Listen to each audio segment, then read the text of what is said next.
Well, hello, good afternoon, and welcome to Live at the Waterhole, everyone. It is so good to be back here with you.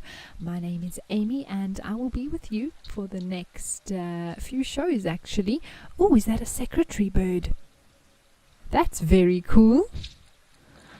Along with the elephants and giraffe here today at Old Donyo.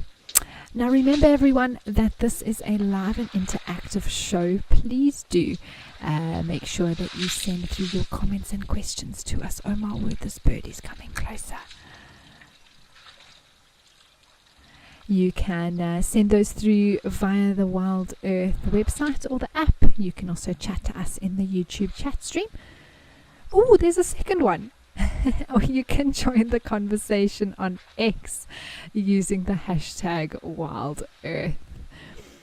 All the stars are out this afternoon. We've got the beautiful 1-ton elephant bull there on the left. Look at those tusks. Oh my word. Those birds were like, oh no, we'll come back later. You guys are still busy.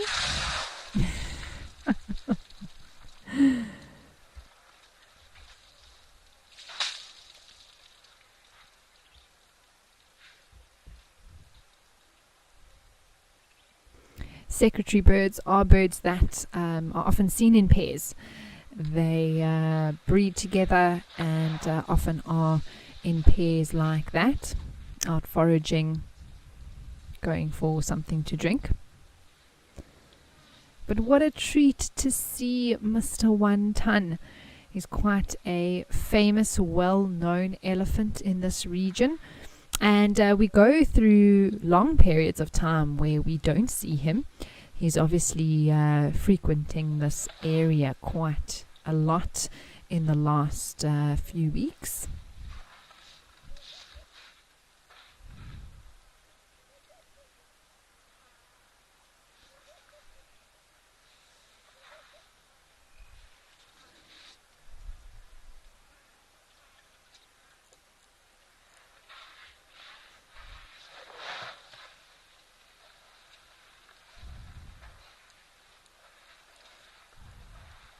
The giraffes definitely are thirsty. They're just waiting for the opportunity to get to the water.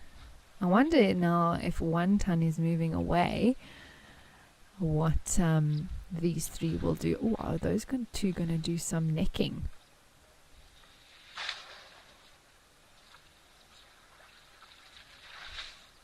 I'm sure that one is a female. Maybe that's just a little bit of affection. Or maybe a male following the female, yeah. Maybe just giving her a bit of a sniff.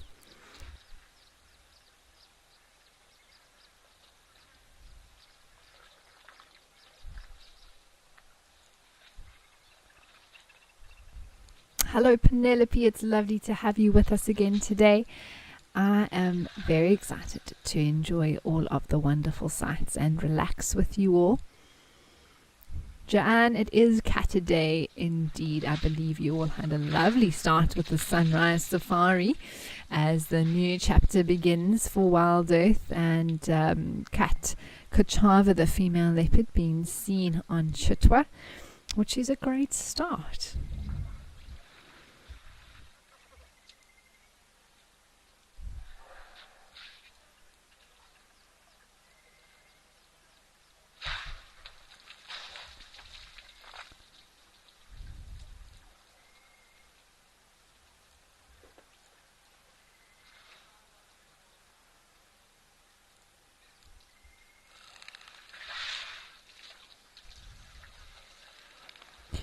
The second elephant bull from the left has clearly lost his one tusk, but I think the base of the tusk is still within that skin flap because it is still bulging. If there was nothing there entirely, it would be completely flat against the trunk, top of the trunk.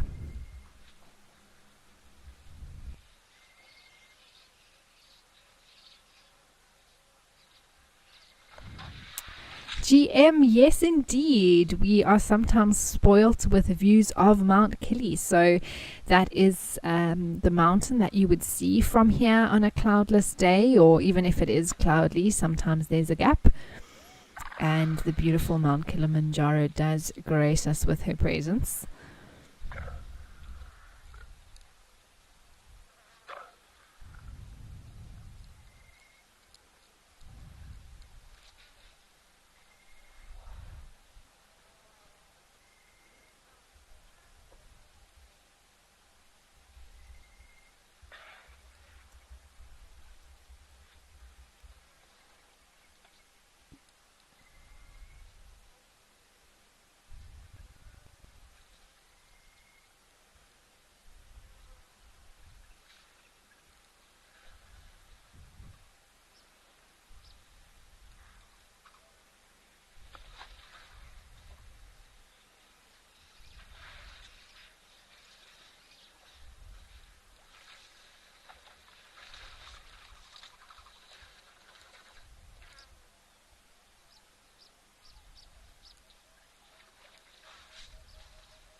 And what's interesting about Mount Kilimanjaro is that actually its location is in Tanzania, which is a different country from Kenya, but it's right on the border.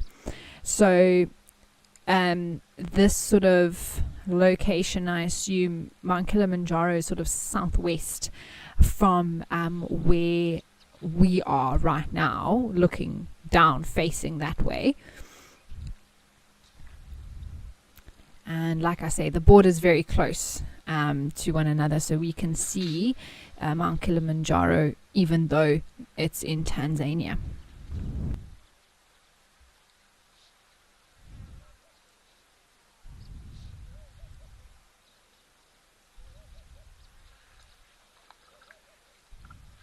That looks like a younger male giraffe. You can see that he's still growing into his ossicones there on top of his head. They're still a little bit fluffy, but starting to bald on top.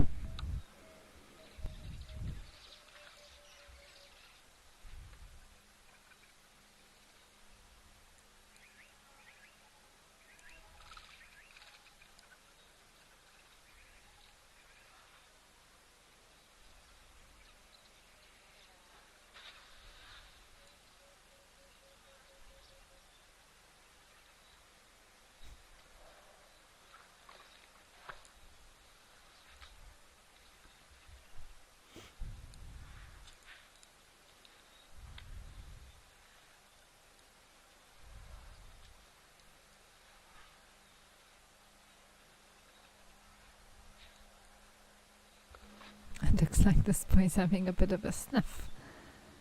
I'm not sure why.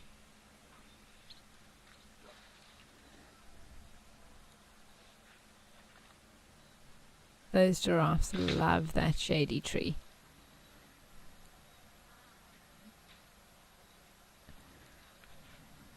And you can see those boys there sniffing the backside of a female. I'm not sure, she may actually be defecating or urinating there, but nevertheless she's releasing some sort of chemical. Oh, you see he did a phlegm and grimace. And that's basically where they take those pheromones, those chemical indicators, and they sort of breathe them in, and it goes over this organ that's located essentially in the roof of the mouth, called the organ of Jacobson. And that helps decode those pheromones, which is fascinating, and can tell them everything they need to know. Oh, wow. Hello. About a female, specifically indicating to whether she's in season or not, because that's what the males are interested in.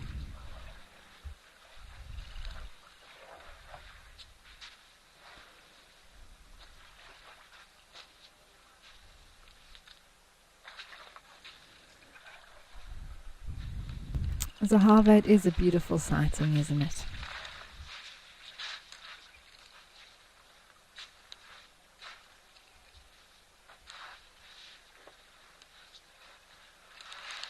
What they say?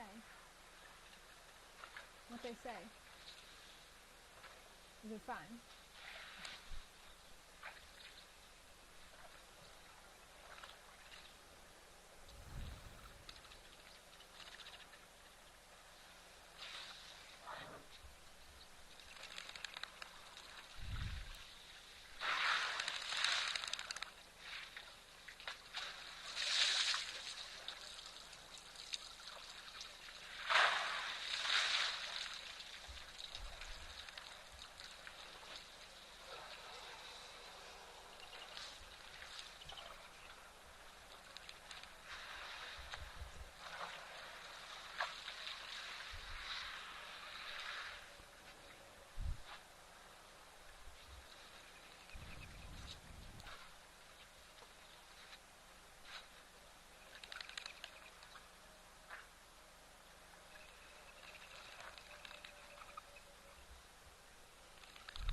Well, it's been a wonderful start here in Kenya. Let's now head over to Stony Point.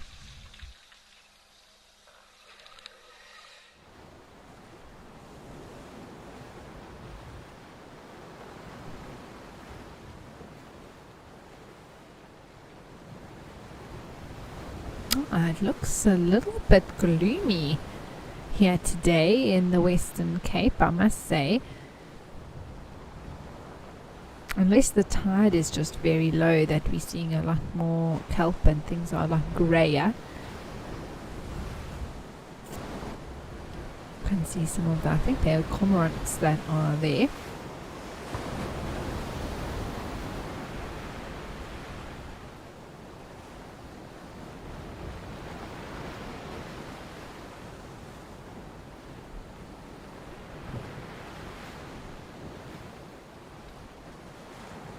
Oh, there's a little penguin. Aren't they just the sweetest things? I can't help but think of them as some of the most adorable creatures on planet Earth. I think for me it's their little penguin shuffle.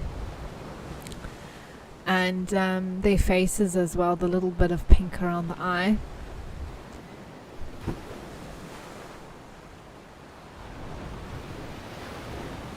Doing some preening. I'm sure it's recently come out of the water from a swim.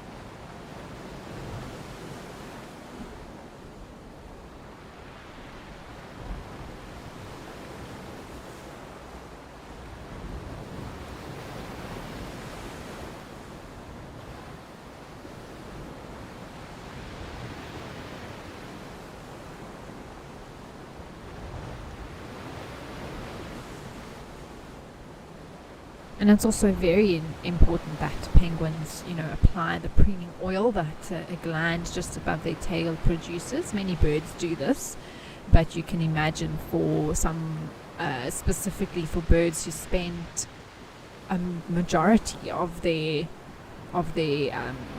time in terms of when they are looking for food, in fact all of the time really, under the water. And they need to come out, spend some time in the sun. Their feathers are extremely tightly packed. It's one of the most interesting things since coming to Stony Point as a location and learning just a lot more about penguins in general. One of the things that have fascinated me is their feather structure and how, there's a little bit of a puff. Oh, that was adorable. And how they can really, look at that, from being puffed out, they contract those feathers basically all the way back to normal, and it becomes a smooth, sleek outside that's almost, it helps to be completely waterproof and insulated. Oh my word, that is so cute. And it's one like shiny continuous outer layer, and that also is because of the preening that they need to do. But I think these penguins must absolutely love to be in the sunshine after being in that freezing cold water.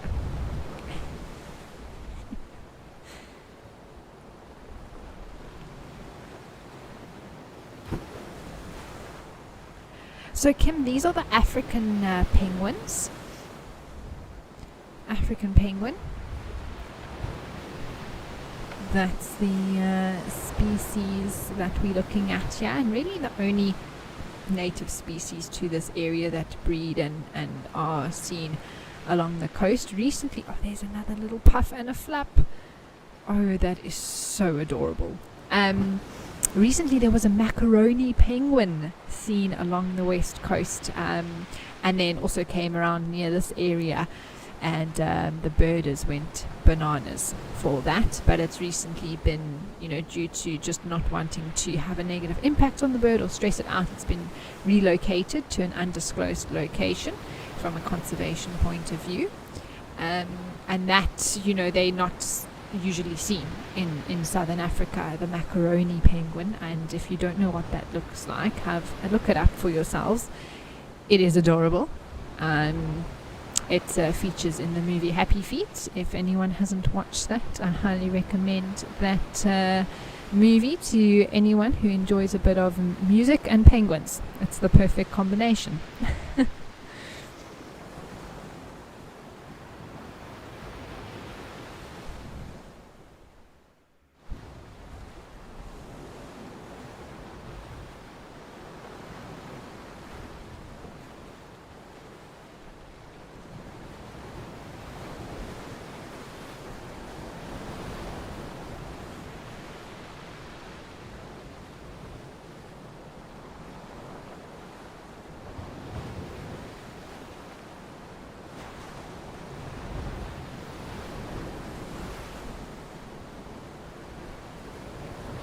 Yes, VC, they are. I mean, the emperor penguin is one of the probably the most famous. They're very large. I think that's the species that's actually in that movie Happy Feet that it's all about. And yes, macaroni, and then the African penguin, and a few others as well. But it's fascinating to see all the differences between them.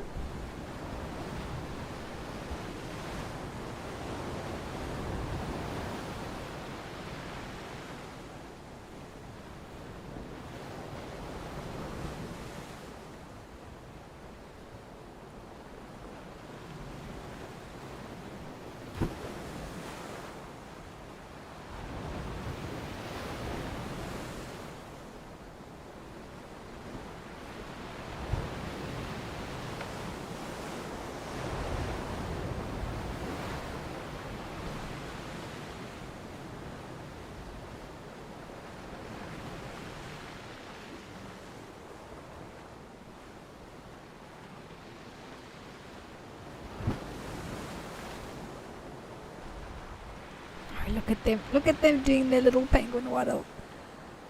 I love it. I think I'm starting to become obsessed with penguins, everyone. Oh my goodness. And I was just looking exactly how many penguins there are. Goodness gracious me. There are a lot of species. And you only find penguins in the southern hemisphere naturally. Because they all are thought to have originated from Antarctica. And so, chinstrap penguin, emperor penguin, king penguin, African penguin, southern rockhopper penguin, macaroni, Magellanic, erect crested, snares penguin, Galapagos penguin, Fiordland penguin, little penguin, yellow-eyed penguin, royal penguin. Goodness gracious me, there's a lot of them.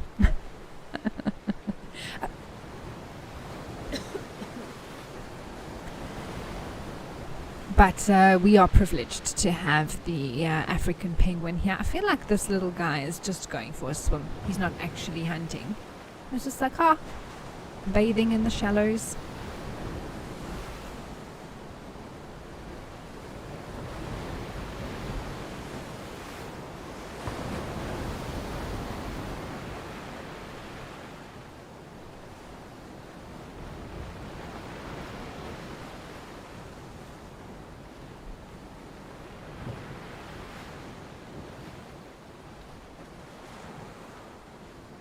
So apparently 18 different species of penguin. There we go.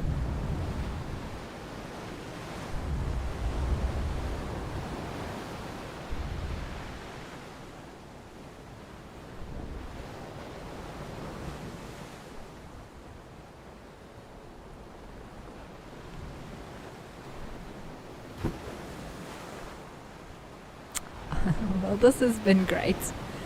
I'm enjoying this swimming penguin so much. Let's now go back up to East Africa.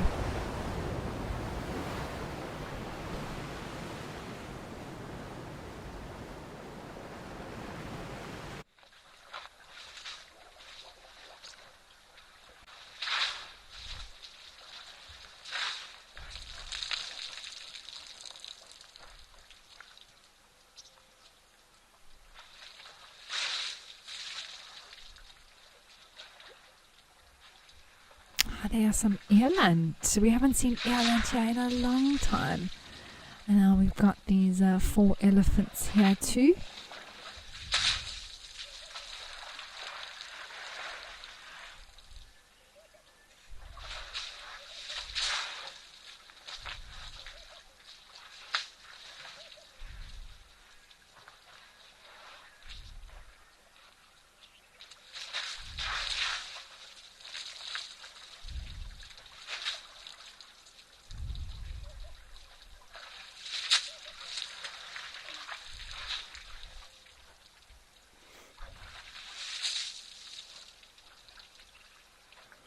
Looks like a group of female eland just because of how long their horns are. There may be a male in between there. Oh, there's the secretary birds back.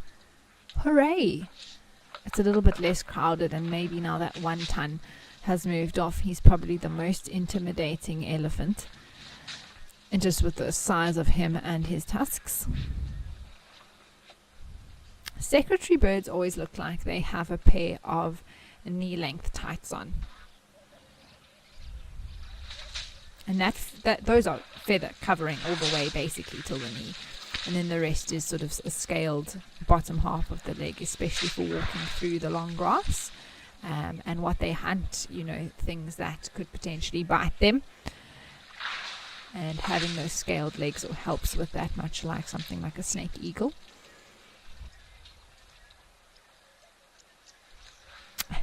It's very brave.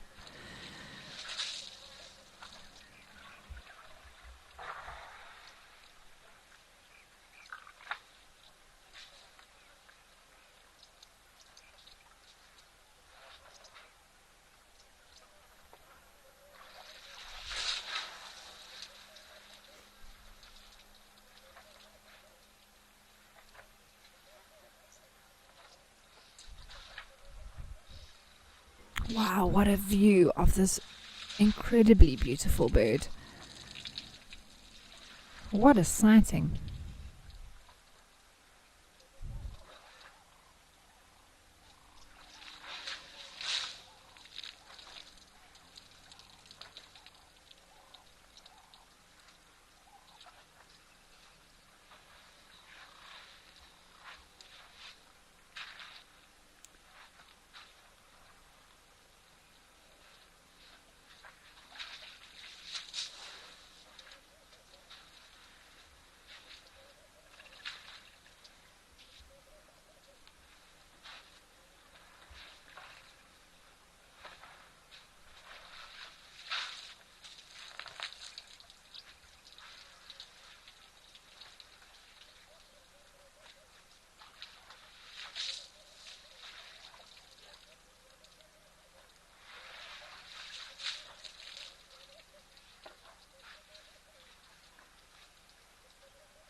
Yes, Mercedes, I agree.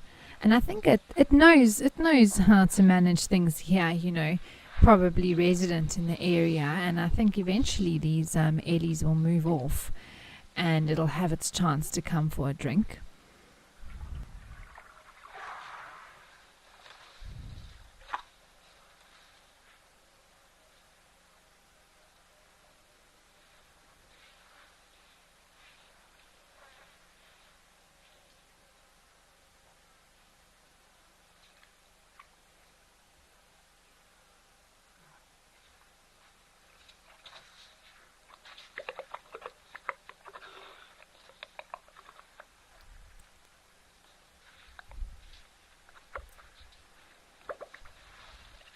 There comes the second one. You can see they're holding their mouths open. I think it must be quite warm. Often birds do that to cool down.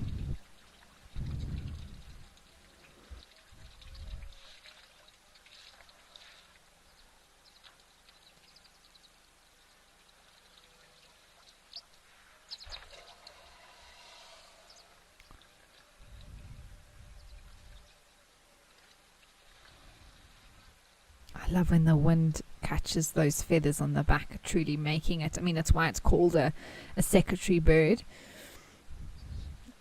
Very iconic, those feathers behind the head. Jennifer, no, I wouldn't be messing with that bird either. I think it is a serious predator in terms of its the talons it has on its feet, as well as the sharpness of its beak. Oh my word. And then you've got this whole little pack of giraffes there. It looks like one giraffe, many heads, to be honest with you.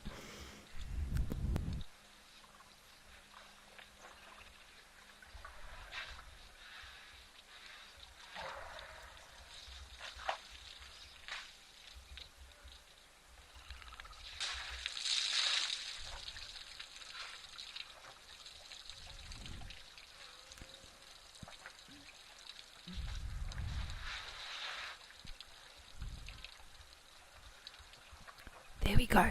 Oh, it's gonna try again. It's like, guys, I'm just so thirsty. Please, I just need to cool down.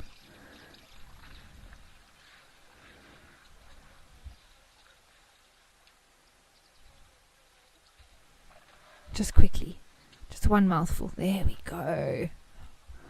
Oh, it must be such a relief. Quenching of the thirst.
Well done, birdie.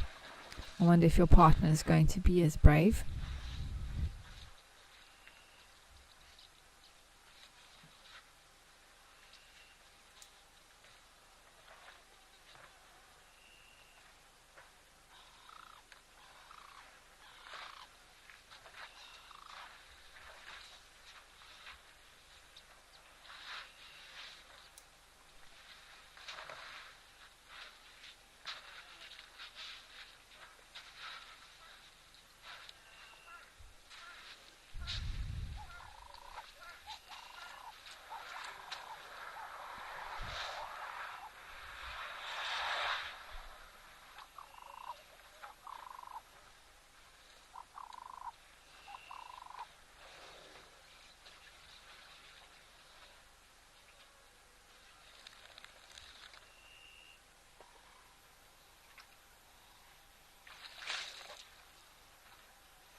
Looks like this is the spot to be, with our multi-necked headed giraffe there.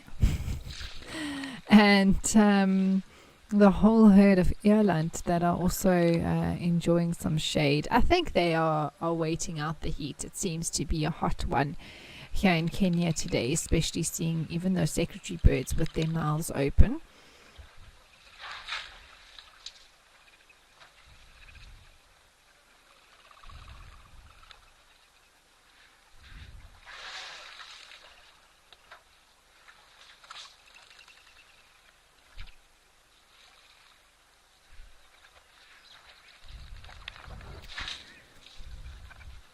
It just shows how tall a giraffe is. Good to see the legs.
Seems to be quite a few birds around. I am still waiting to see the superb starlings again here.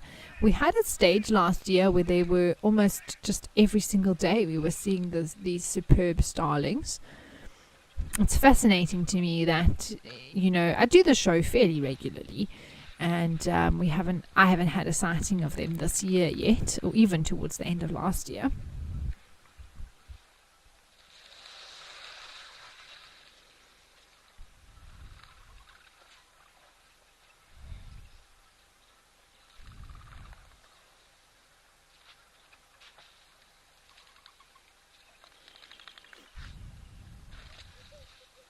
Looks like a lot of doves, emerald spotted wood doves, ringneck doves. I mean, we've seen Namakwa doves here as well, coming to drink.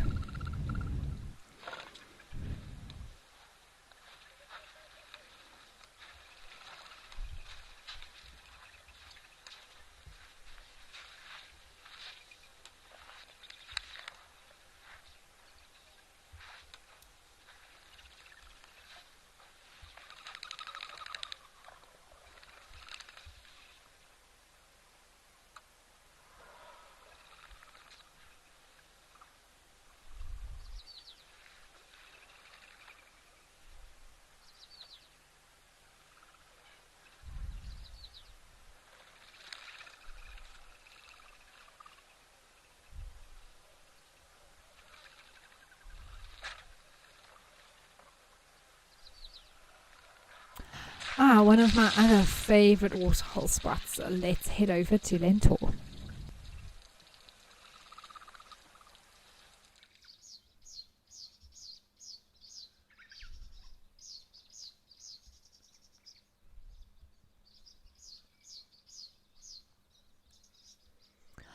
Oh wow, those are some white-browed sparrow weavers as well as a northern grey-headed sparrow. Aren't they beautiful birds?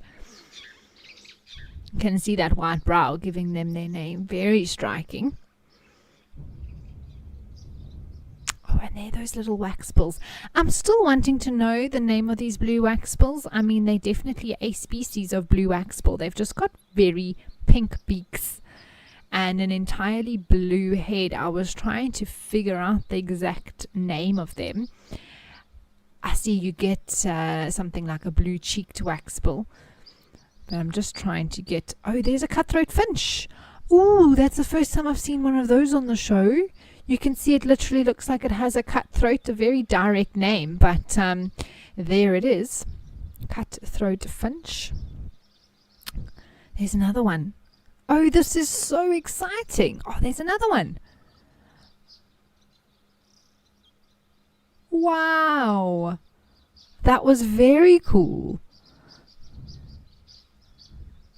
Slightly traumatizing to call it a cutthroat finch, but I mean, that is very much what it looks like has happened to that bird.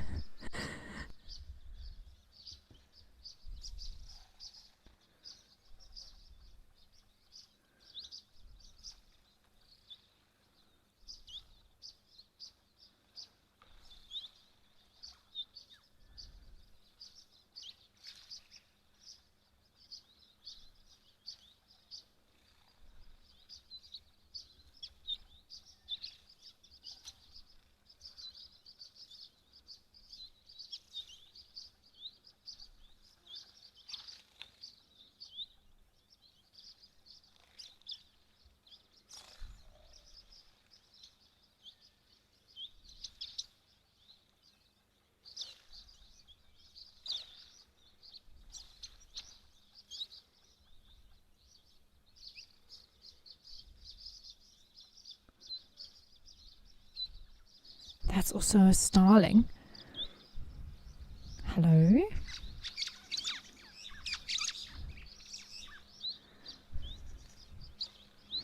Well, this has been a wonderful little bit of birding. Let me send you now over to Victoria Falls.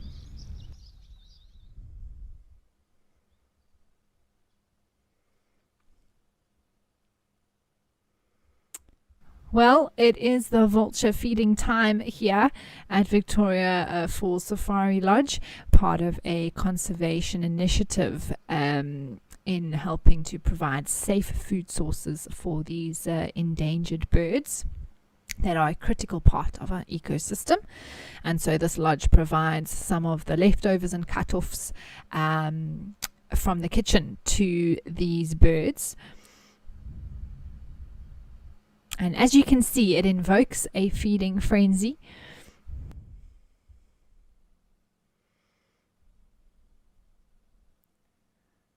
Love? Sorry, I just got a message because I asked Byron how it was going there. And he says no, they've double booked them at Andover, so they've got no place to stay. There's no place for them to stay there. They double booked them. So I'm just like, I don't know. I don't even know if one can try and organize something for 3 people here. Yeah. Because I mean, I don't think they're particularly busy at the moment. Yeah, maybe just it will be.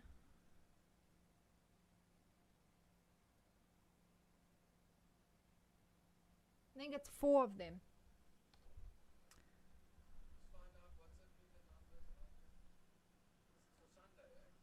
It's for tonight.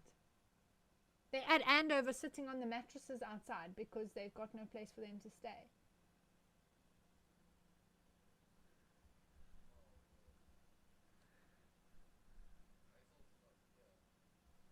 Let me just find out from Byron.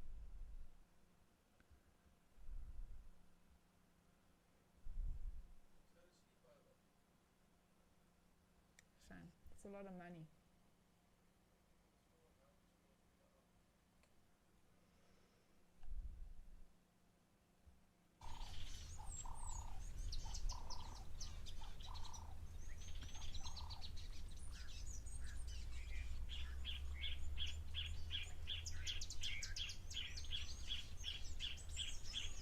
He said let's give it an hour and see what the story is, but it'll be good to know if it's even a possibility.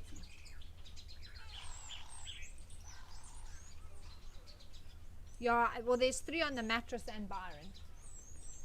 So at least 4. If it's less, I mean, that's fine. But they can share, because isn't there 2 single beds in a thing? And they're all men. So you can just need 2.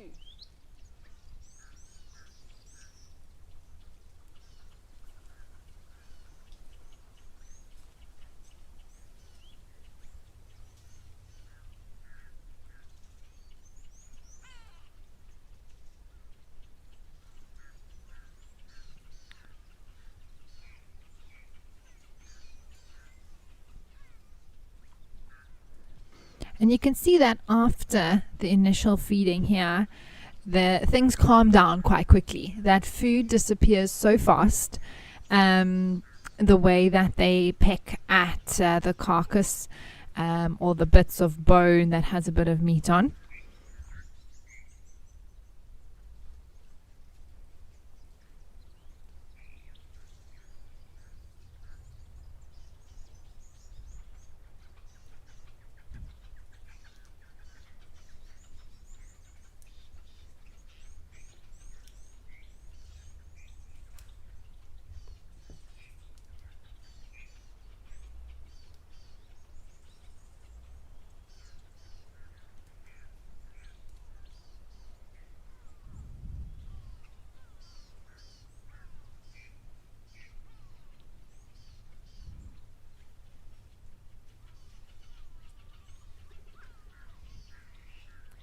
But they might be able to put them in the other units if they are available there at Andover. But we'll see.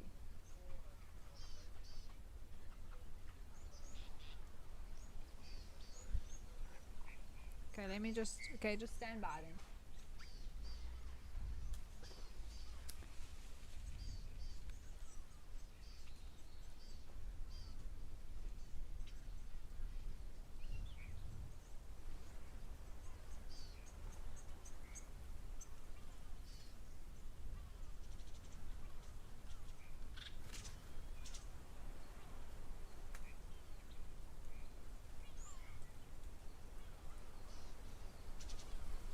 And you can see, oh my goodness, there a marabou stork just landed on top of the tree.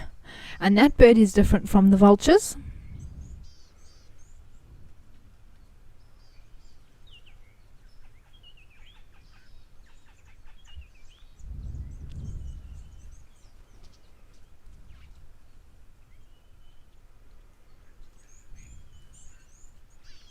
Much larger, dark grey wings. They've sort of got a pinkish head and white legs. Well, actually black legs, but they basically use their urine to turn their legs white.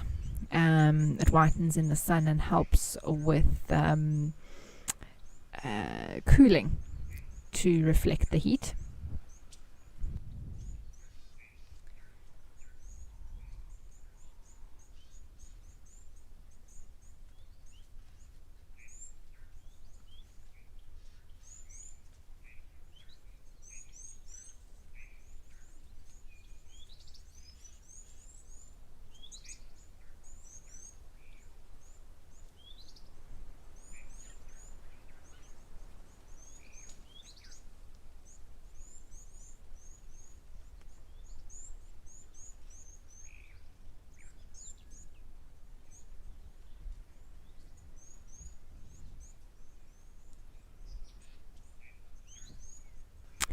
Well, this was very cool to see, and always an exciting time when it's vulture feeding time.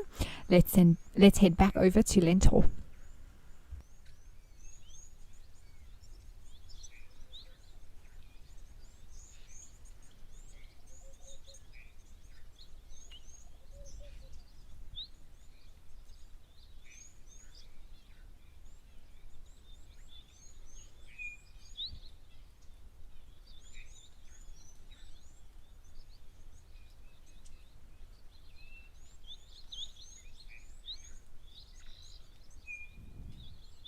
And here we have these beautiful birds that have come for a water bath. Clearly hot in East Africa today.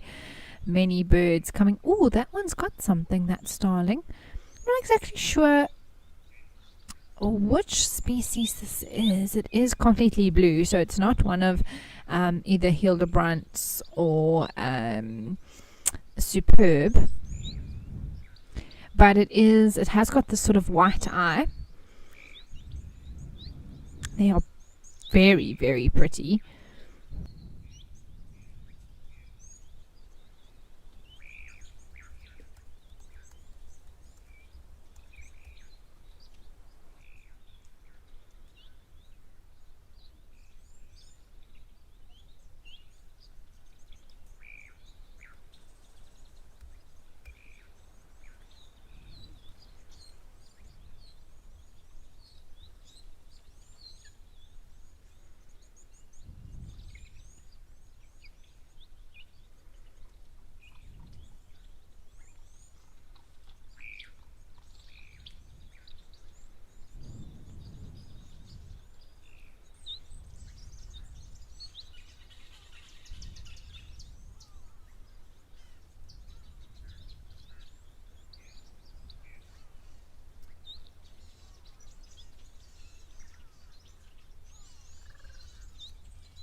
these little birds. Is that a sweet waxbill?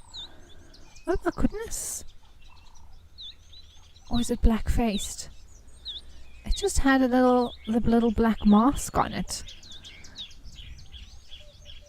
Wow. And there's a regular firefinches that we see here all the time. Looks to be Jamisons. Birding is on top form today. Wow.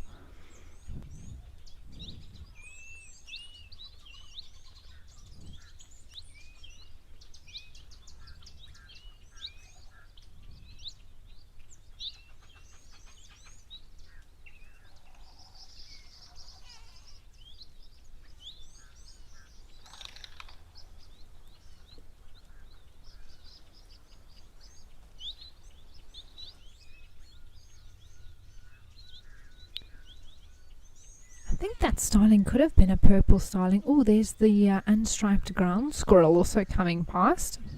Teddy, you'd like to know what prey are these birds likely to catch at this waterhole? So many of these birds are actually seed eaters. If I think of firefinches and waxbills, for example, even sparrows. So they are here purely for the water to drink, but also to have a water bath and cool down. They themselves are more likely to be prey for other animals that could catch them, including other birds of prey or reptiles. Oh, there those. I think those are the waxbills.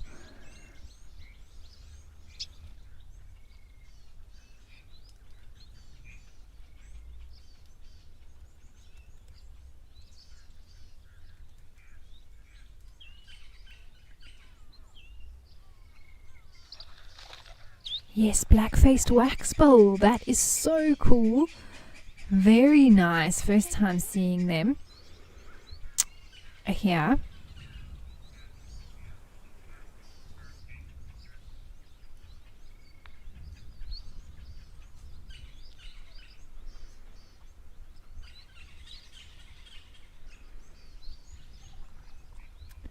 And I think that starling's the purple starling. They eat little bugs and critters and things like that. That's what they would be looking at around this waterhole, but also here for a drink and a bit of a cool down on this warm day.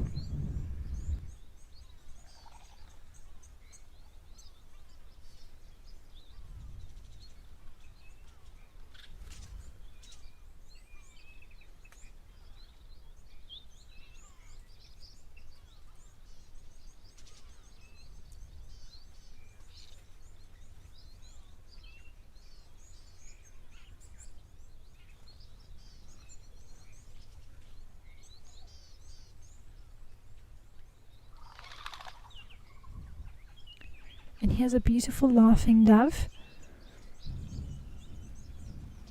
Also arrived for a drink.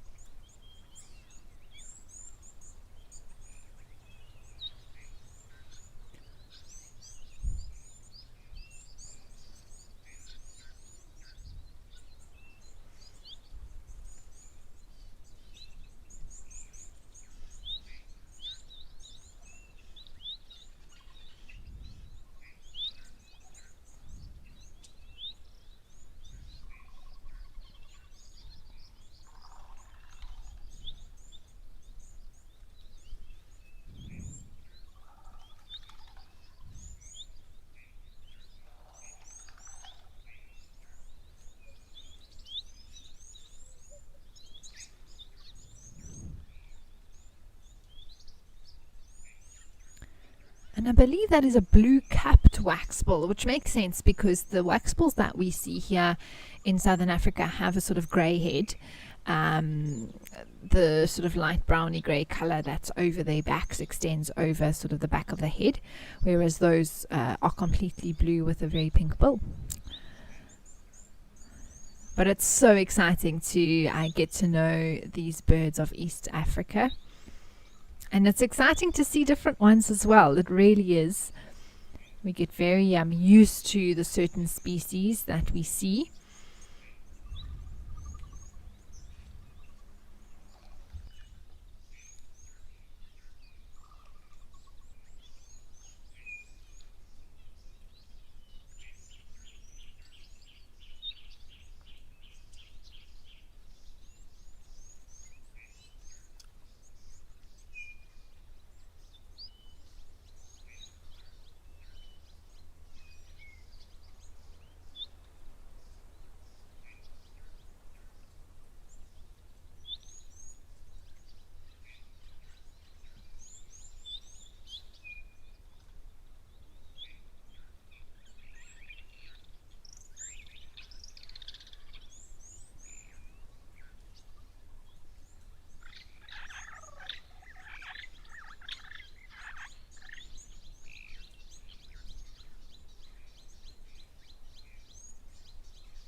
Let's head back over to Old Daniel.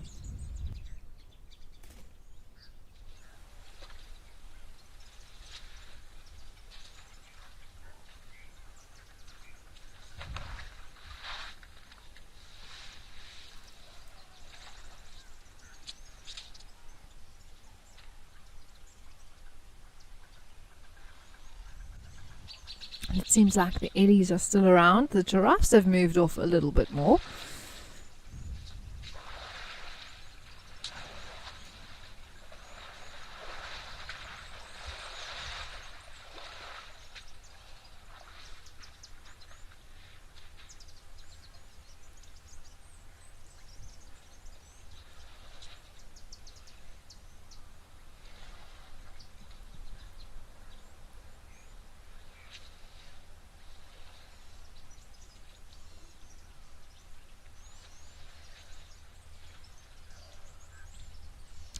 And then there was one.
It's always beautiful to have a close-up look at these wonderful gentle giants, and these cameras are remarkable at the view that they give us, and you can really just see the texture there around the head, some of the older caked on mud that seems to never leave these elephants. And it's a remarkable thing I think about when I think of all the wrinkles. I mean, they born with wrinkly skin, and sort of it gets more leathery and tougher, of course, as they get older. But I like to think that every line tells a story for these elephants, especially older, mature, more individuals.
You can just see, even by watching this particular sort of sky shot, how many insects there are flying around. Very noticeably.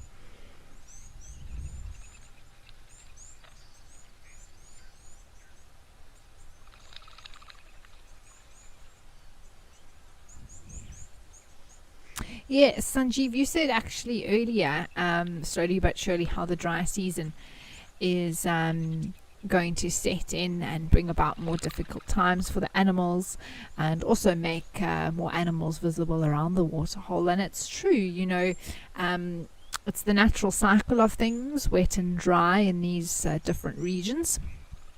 And at the moment in southern Africa, and the low veld in particular, it's so lush and green, it's hard to imagine that it could ever be brown again, but it will happen. And it does make a life around the waterhole a lot more vibrant, just because the days are cooler as well, and then there is a lot less water elsewhere, so the amount of animals coming to the bigger waterhole locations is higher, and sometimes we even get more predator activity too in the winter or drier months.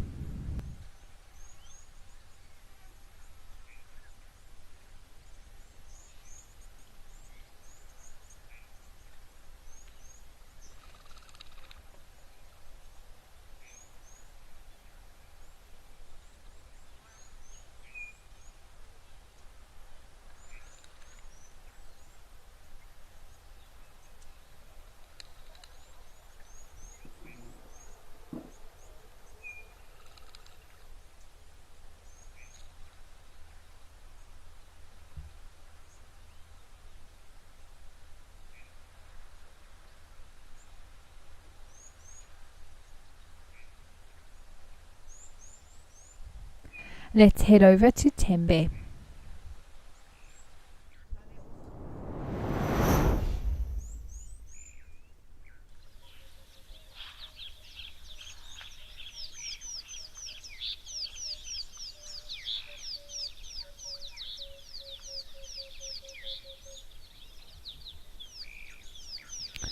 It's lovely to see some Ellies back here. It's been a little while, I must say, that I've seen them at the spot in the last few waterholes that I did.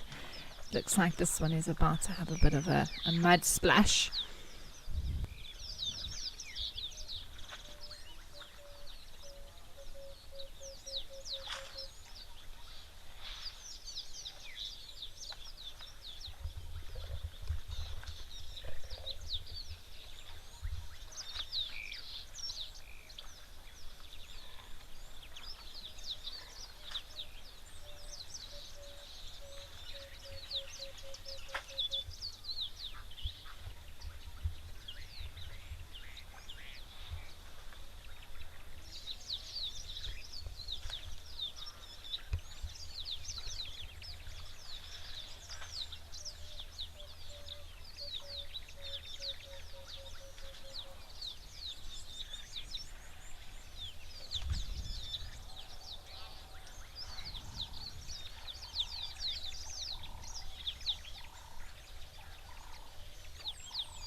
There's always such life around this area. Lots of the weavers I can hear. And these elephants absolutely love timber. They really, oh my word, there's just more and more of them appearing.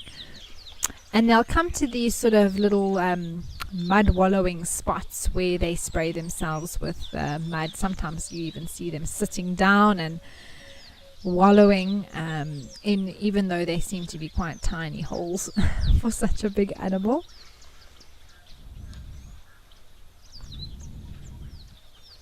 That all has to do with, I think, evaporative cooling, wetting their bodies so that the wind blows and it helps cool them down. But also I think the mud feels good on their skin. Wow, it's all happening here. Seems like a meeting is going on.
Well, there seems to be one significantly larger bull here than the other two, I must say. I don't know if there's a bit of a... There'll definitely be a hierarchy, but I think there's only space, for so many to hang out here at the best mud spots. So I think that little one might have to wait its turn.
Penelope, you say that there was a very sickly looking impala yesterday and you wonder if it survived the night. I have no idea, but I hope so. But out here in the wild, you can never be sure.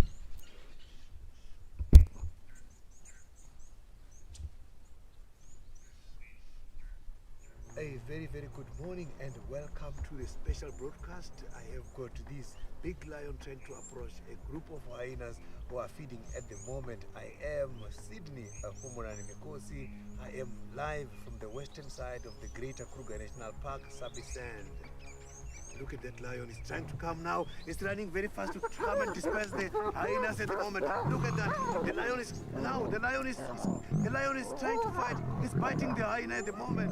This is so sad. Look at that. The lion is catching the hyena. This is so sad. That hyena is badly injured. Look at that. Now the lion is coming back to the kill which was eaten by the hyenas. Not too sure. Maybe these hyenas got this kill from the lions. I am not sure what happened here, but that was something else. The lion came running aggressively and started to attack the hyenas right by their territory.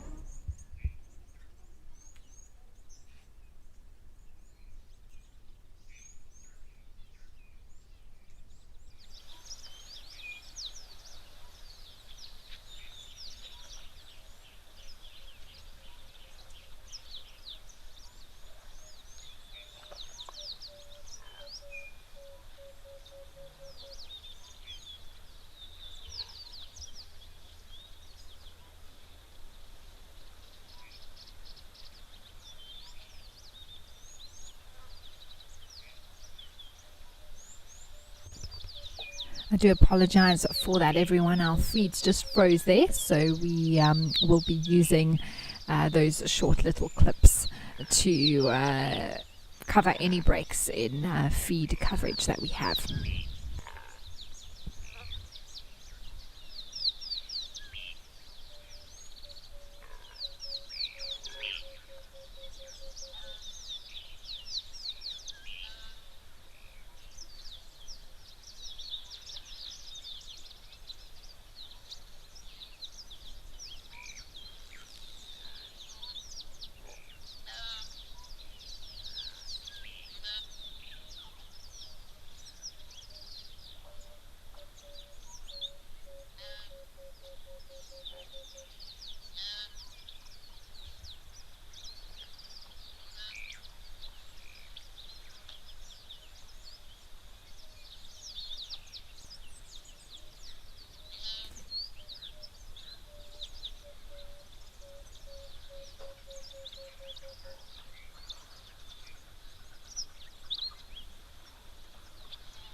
You can see this younger one finally getting his chance now at this mud wallow now that the others have moved off. I wonder if he may sit down or he's just going to spray himself.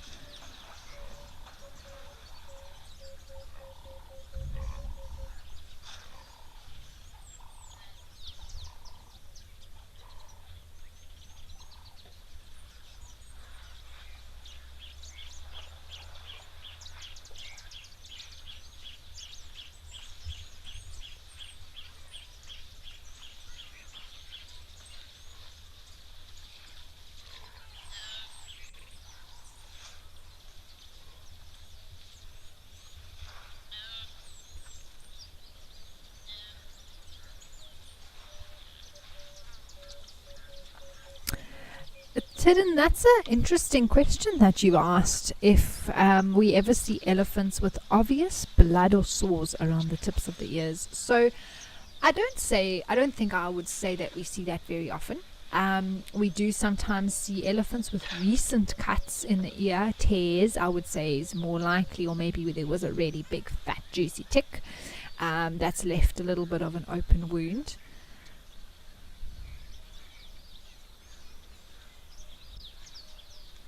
But we don't often see, very bloody torn ears. Like we see that often with hyenas, I must say. There's a lot of elephants. Is this a herd that's arriving here? Or are these all boys? We don't often see herds, I must say. So this will be very cool if it is a herd. Herd meaning females and their youngsters. Most of the time, even if elephants' ears are quite tattered, they're not necessarily bloody or have wounds on them at all.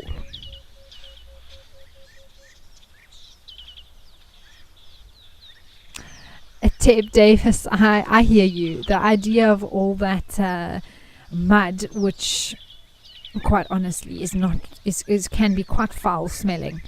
If you think of all of the things that could be in there. I mean, animals' waste products, whether it's where they defecate or urinate is multiple times in waterholes or pans, they don't care. And there's a lot of bacteria and things like that within, in mud. And yes, the thought of that on us is yucky, but for them it's one of the most wonderful things in the world. And you can see them all congregating here to do that.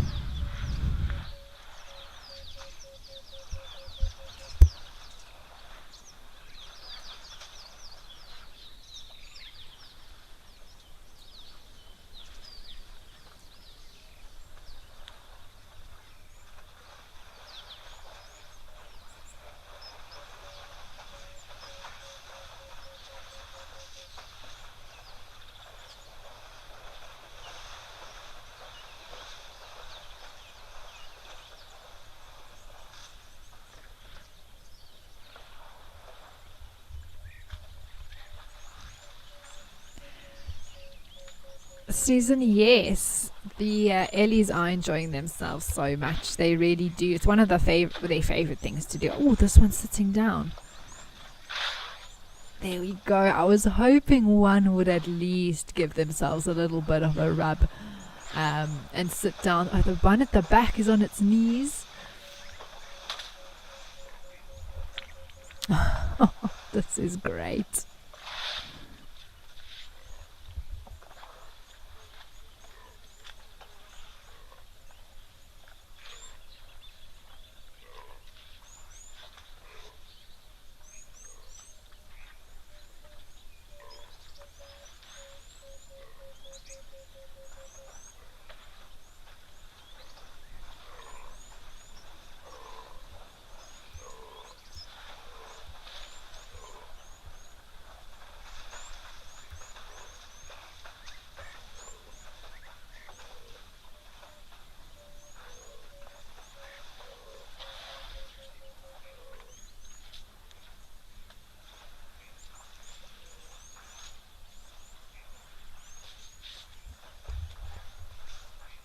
The one at the back is now completely down, having a rub around.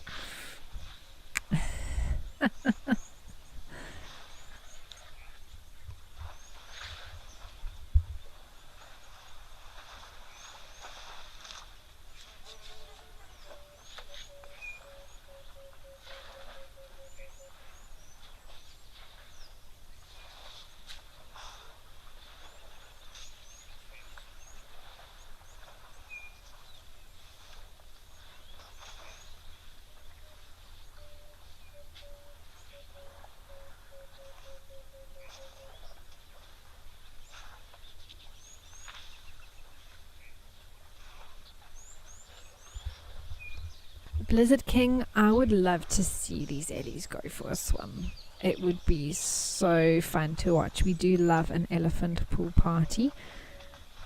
I think I've seen them do it once here at Temi, but not a whole bunch of them. I think it was just 2 youngsters that were having some fun last year sometime.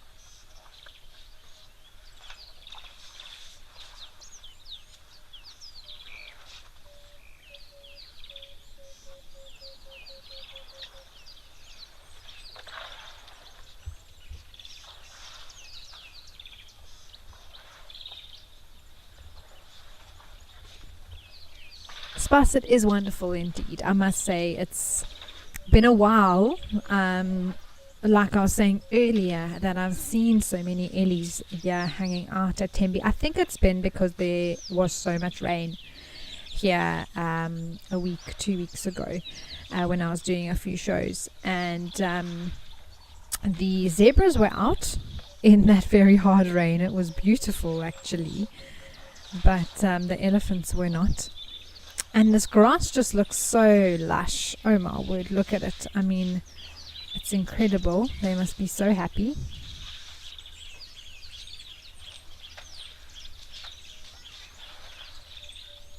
Yes, Susan. You say a very relaxing scene at midday. It's nap inducing.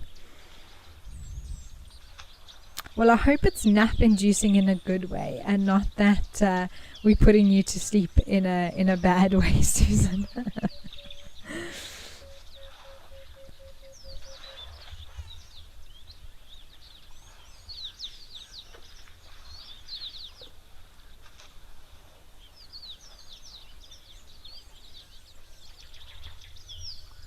It's just wonderful to see so many of these elephants here. Goodness me. And there's lots of water to make these mud wallows again. I remember towards the end of last year when the rains hadn't arrived yet and these were still completely dry, and these elephants couldn't come and splash around like they love to do.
Well, these elephants are still enjoying themselves, yeah, and things have somewhat quietened down, I suppose, not as busy with all the mud splashing, but you can definitely see how busy they've been, all of the footprints and the wet mud around.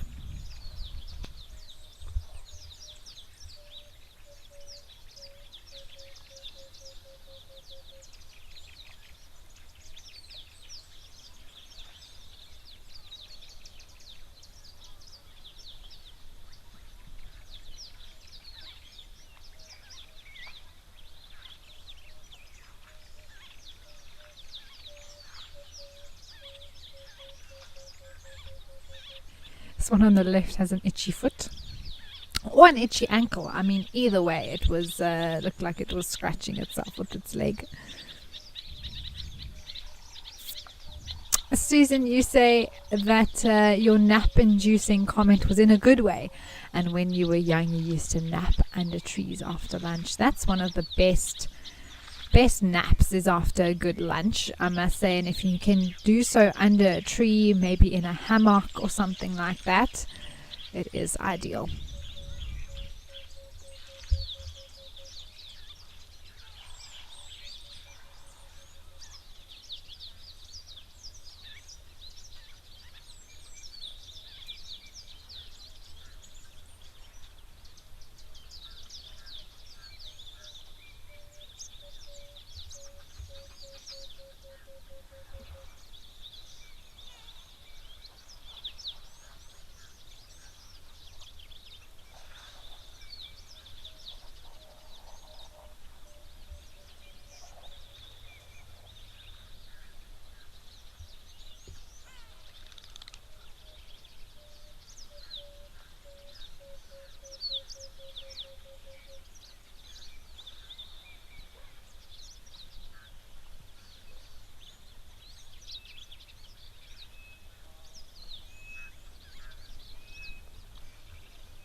Well, it's nice to see some impalas around here as well.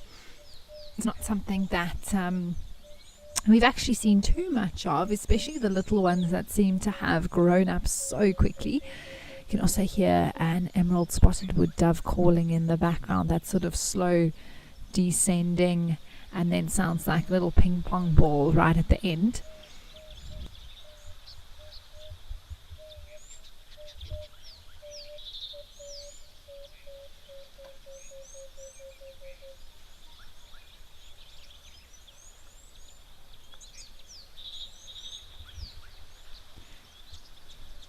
Well, what a wonderful time at Tembe. Let's head over to Stony Point.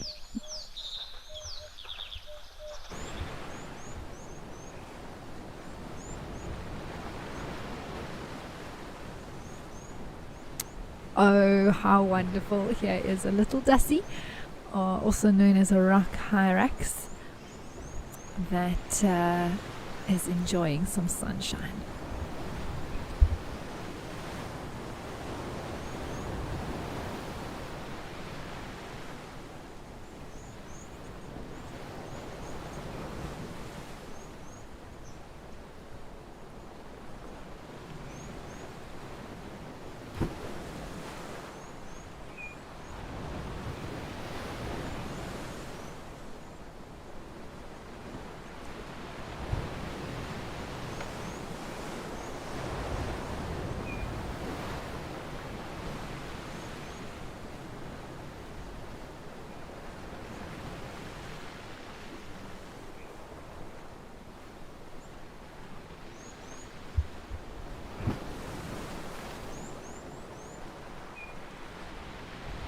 Oh, there's a little bit of a yawn, and you could see quite big little canines there.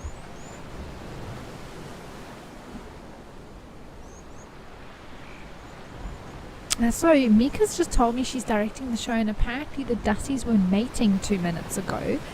Who knows, we might be able to see it again.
And Dussies are actually known for, I believe, for having a lot of little ones. And we know that there was one mom last year in December that was suckling 3 little babies. And I don't know if it would be the same one mating already, probably a different female. Yes, Zenbe, it's true. The Dussies are one of the closest relatives to elephants based on bone structure, especially to do with the mouth, as well as the foot structure as well is similar. So it's fascinating, but true.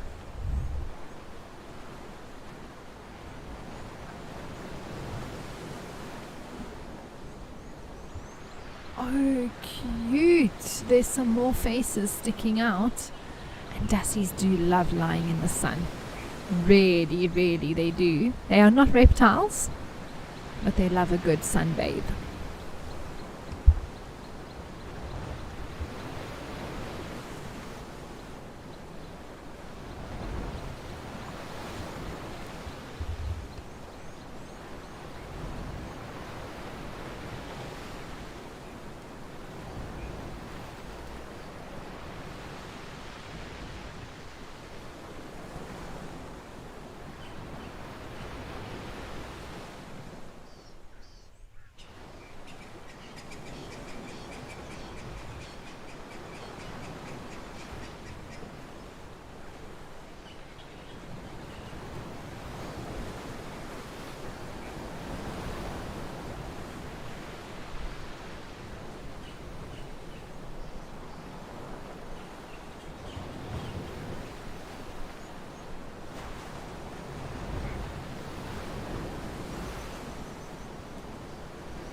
So Blizzard King, interestingly enough, when it comes to the Dusty, they are herbivorous for the most part, and they go out and they sort of feed on little plants in the surrounding area.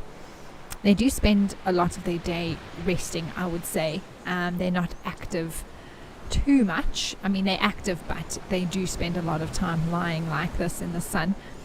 And yeah, I would say not the most energetic of all animals out there.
Zenbe, in terms of paleontological discoveries, I'm not exactly sure in this exact spot, but I know along these coastal areas there have been discoveries in terms of fossils and things like that. But in this exact area within Stony Point Nature Reserve, I'm not sure, but I know that in all likelihood there have been some sort of fossilized discoveries within the rocks. Whether, whatever that may be.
do love the sound of the ocean, and I know many of you watching do as well.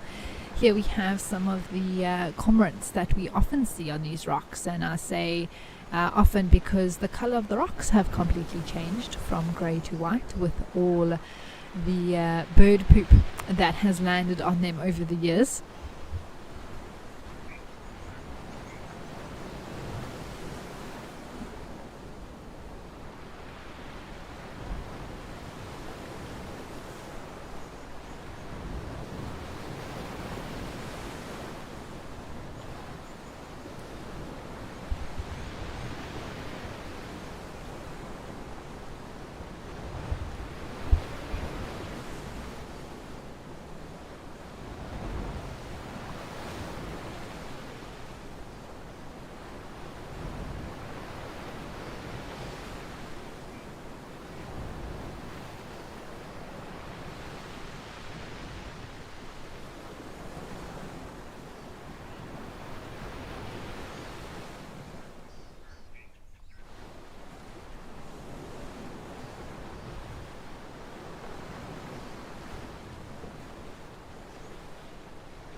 So interestingly enough, Spas, I think those cormorants are actually called bank cormorants. Just because of the coloration. I haven't seen a very close up. Some of them might be Cape cormorants, but some of them do have a little bit of a crest, which was a different species, also completely black in color, including the bill. But nevertheless, they are cormorants, and there we have some more of those penguins that I've come out to dry off. I do love when they lie on their bellies. It's very cute.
There's also always some Egyptian geese around here at Stony Point.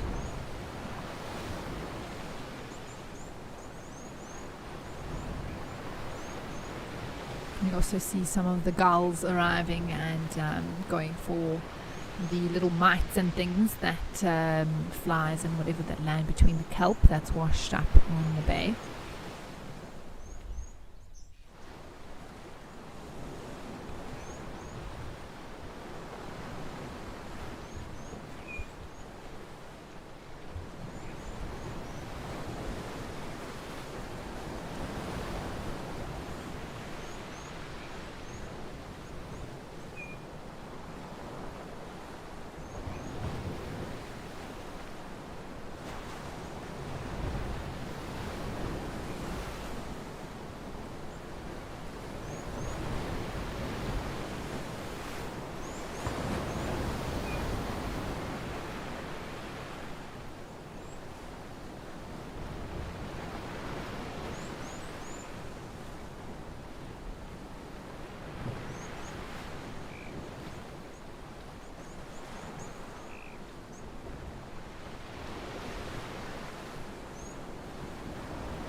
Lady Macbeth, I tend to agree with that comment. You know, I was even, I think, surprised when I first learned of it. And I mean, I'm South African.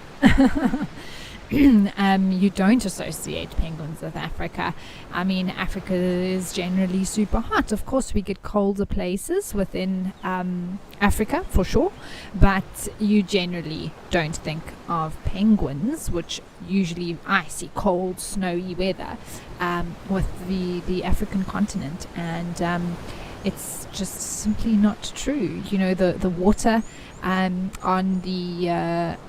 the western side of the country is cold enough to accommodate them, and this particular species doesn't live in the ice and the snow, and they have adapted to be able to thrive in this environment, which is fascinating.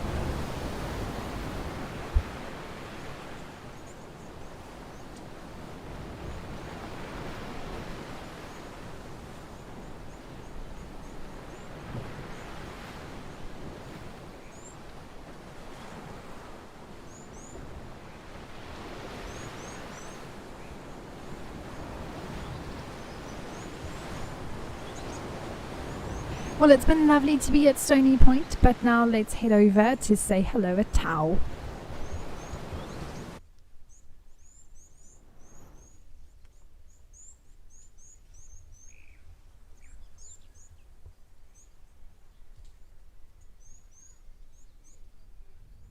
Well, Tau is always a treat, isn't it? With, wow, quite a big herd of wildebeest here. And then the zebras moving through in the background.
Zenbe, that's a great question, and you know, I suppose officially they are wildebeest, but occasionally I also call them gnu's, and they can be called gnu's. It is a name that they are known by, and it has to do with the sound that they make. That sounds like they're going gnu, gnu. So that is perfectly appropriate, but yes, I agree that it's not a word that we use, and I suppose because we don't hear it so often, it's sort of a bit of a cycle that we don't hear it, so we don't use it as much. Even out on drive, I don't know when last I've called it a gnu, but maybe I should remember to do that. But yes, you are right, it is one of the alternative names.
Wildlife Lady, yes, it has been a lovely view of the zebra walking along, as well as the wildebeest. Susan, you say that you think the zebra is the best design creation in nature. It is fascinating, isn't it? And it's such a striking animal, and it is amazing how it sort of is so different from the others. And in fact, many animals stand alone. I mean, I think of a giraffe. There's really nothing else like it out here in the bush.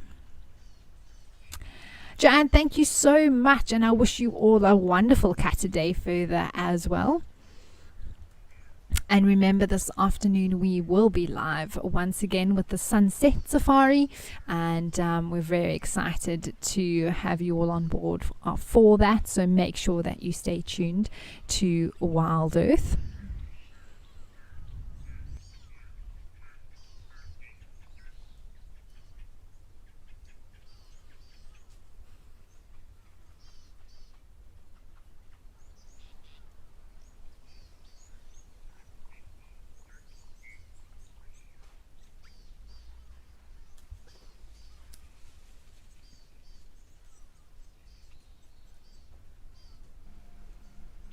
Mr. H, thank you so much. You as well. And we were grateful to have all of you on board this afternoon. Thank you for all of your comments and your questions. Oh, look at all the little ones coming.